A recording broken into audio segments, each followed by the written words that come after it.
Benvenuti ragazzi, e come avrete ovviamente già intuito sia dal titolo che dalla intro, oggi torniamo a parlare di flash Speedlight. Lo facciamo con un prodotto della Neewer testa tonda che va ovviamente di moda negli ultimi anni. La testa tonda ricordo che l'ha lanciata nel mercato la Profoto, poi come avete visto nel mio canale ti avevo portato anche il V1, questo Speedlight decisamente interessante, molto più economico della Profoto.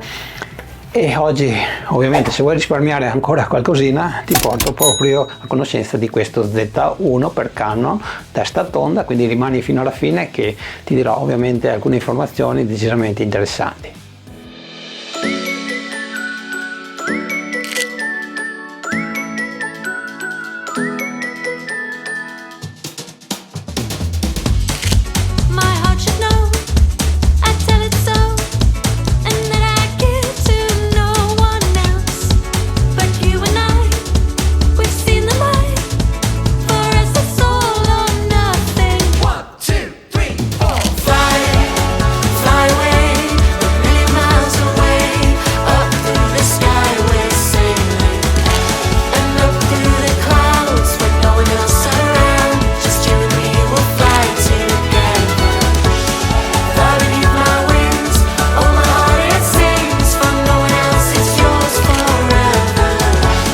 Interrompo un attimo il video, riprendiamo subito ragazzi. Voglio rispondere a una domanda che alcuni di voi mi fanno in DM su Instagram per quanto riguarda gli obiettivi che utilizzo ultimamente con la EOS R. Allora, 135 f2 attacco F, sempre con me, 85 1.2 sì, però ultimamente non lo utilizzo più perché utilizzo l'85 1.8 baionetta RF della Yongnuo. Purtroppo è un obiettivo che non è più in produzione perché la Canon purtroppo ha proibito la produzione di questa baionetta, quindi è valido anche per Viltros, è valido anche per la Sagna, per qualsiasi azienda, ok? Chi la capisce la Canon magari me lo spieghi qui sotto nei commenti.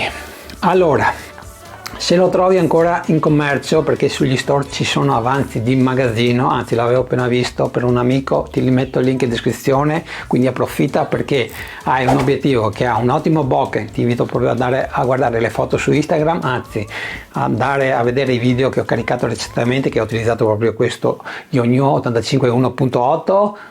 ha una nitidezza che secondo me è già super valida a 1.8 e la cosa importante è che l'autofocus funziona decisamente molto bene, ok ragazzi, super consigliato.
Guardiamo il contenuto della confezione, anzi sono due confezioni perché come ben sapete se vuoi utilizzare anche questo Speedlight off camera hai bisogno di un trigger, e dal momento che i trigger che magari sei già in possesso come quello della Godos o di altre aziende non sono compatibili con i prodotti, con i flash della Neewer. Questo ovviamente è una cosa che fanno tutti, è solo una cosa legata al marketing.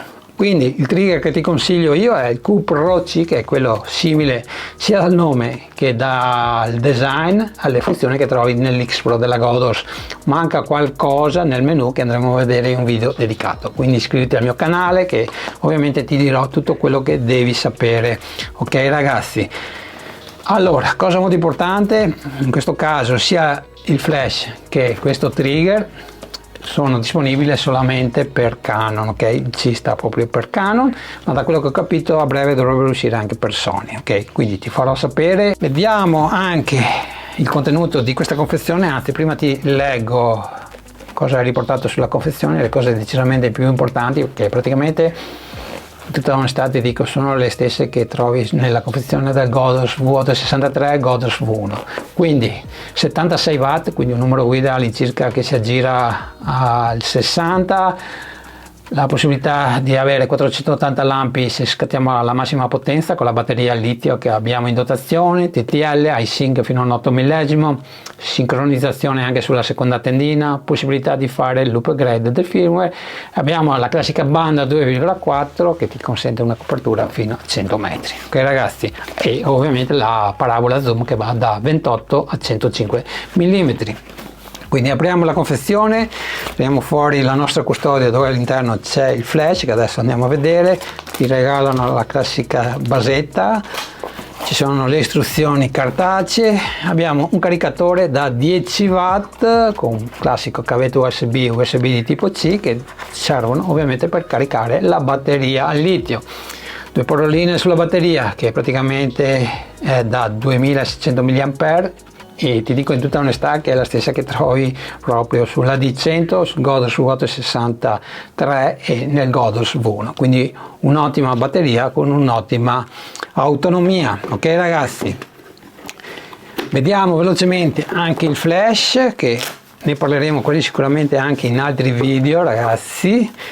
Abbiamo la classica, non tanto classica, testa tonda magnetica, quindi tutti gli accessori che troviamo per Godos V1 li puoi applicare proprio qui, dal momento che ha praticamente la stessa testa. Le plastiche sono decisamente di buona fattura, nulla da invidiare alla costruzione del Godos V1, quindi promosso. Per quanto riguarda le funzioni le andremo magari a vedere in un video dedicato, però praticamente nulla di nuovo, se conosci già magari il Godos V863 e il Godos V1 sono praticamente uguali. Comunque adesso voglio studiarlo decisamente meglio e casomai se c'è qualche differenza la andremo a dire nel video che andrò a pubblicare prossimamente. Ok ragazzi, quindi basta inserire la batteria al litio, andiamo ad accenderlo e siamo pronti ad utilizzarlo.